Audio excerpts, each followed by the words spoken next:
You're just going to do a few progressions through your back extension from basic into intermediate into advanced.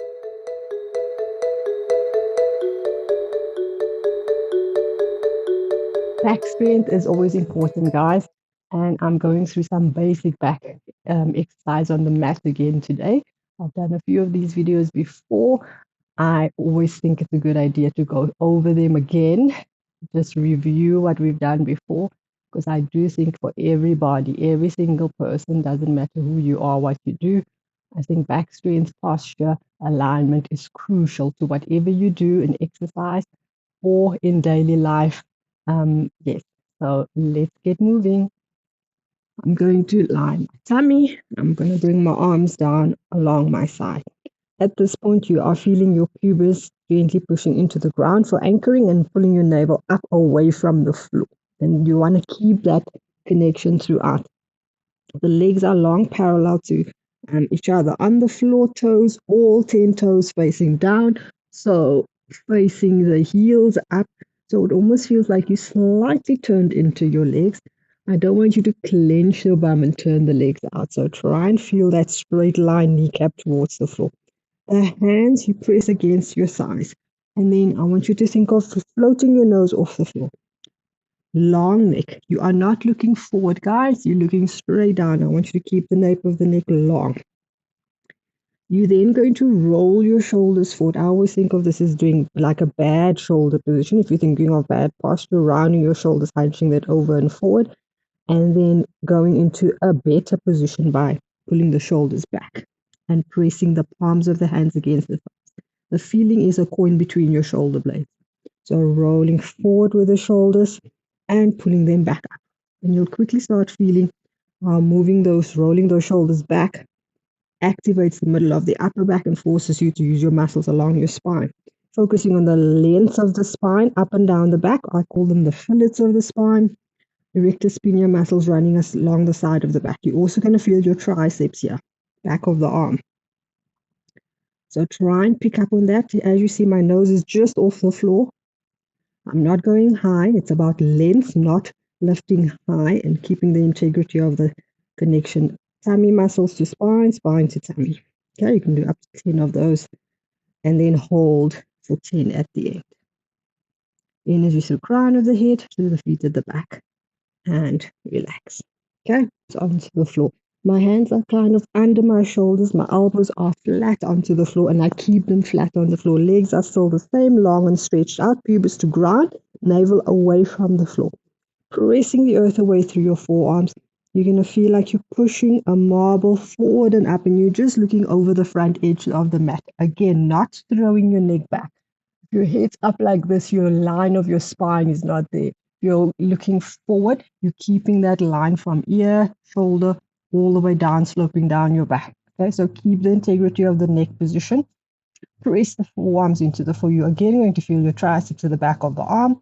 It's an inhale as you float up, keeping that belly to spine connection, pubis to ground, and exhale as you lengthen your crown of the head forward to lower down. Pressing through the whole forearm, not just the hand. It's an inhale. Inhale, inhale, inhale, inhale, inhale as high up as you can without losing the integrity of the spine. Keep the length. Press the earth away. Remember, elbows on the floor the whole time.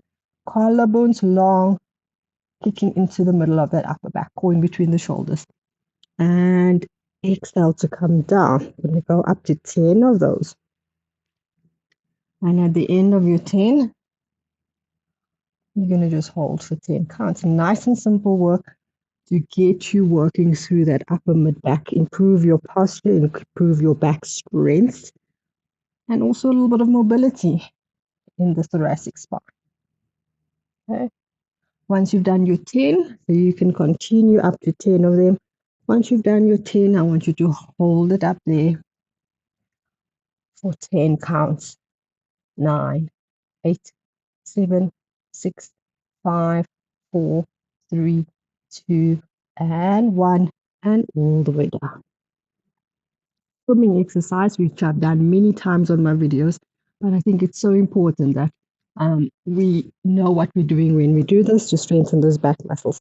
So again, pubis to floor, belly button away from the floor, reaching the arms and legs So if you a beginner or you are struggling to strengthen your back or just starting off working out, I would suggest you start with right arm and left leg just off the floor and just become aware of that connection between opposite shoulder to hip and keeping the body square, not swinging from one side to the other. And then you gently reach out with the other side, nose hovering just off the floor, nape of the neck long. Okay, so you can go up to 10 of those, alternating sides, keeping the body stable. If you're feeling strong, if you've done this before and you want to challenge yourself a little bit more, pelvis to floor, belly button away from the floor, and you're floating both arms and legs off the floor at the same time. And reaching forward and back, not going for height, guys, going for length. Like someone's grabbing your arms and reaching you forward, grabbing your feet and pulling you back. So that traction through the spine. Okay, you can do that up to 10, nice and simple. Low reps, quality reps, focus on what you're trying to achieve here, activating back muscles, using the core to support it. Okay.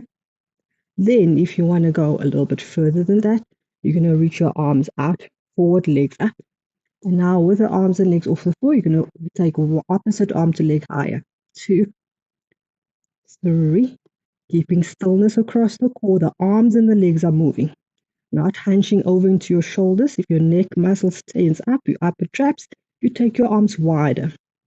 Okay, opposites, don't forget. Here we go, up to 10, and you can hold at the end for 10.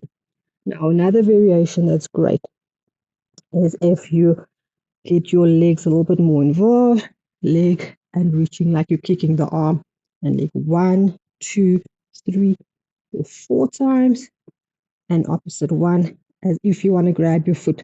Thigh is off the floor, using your hamstring and your glute to float that thigh off the floor. You keep looking down at the ground, tummy tight, up to 10, and then holding at the end, 40. Okay, so that's given you a few variations to work on, and I can promise you by doing that, you will feel the backs of the backs of your back muscles basically. Um, Doing different variations sometimes helps you to just really engage and focus on what you're trying to do with your abdominal, pulling towards your spine. It also keeps the mind-body connection going because you have to constantly adjust and change for the movement differences that you are doing. So you can start with one of them, master it, and then move on to the next one. Or you can start with a few reps of each, just challenging your back in a different way. You're supposed to feel your mid upper back, the length of the spine. It should not just feel like this part is sore.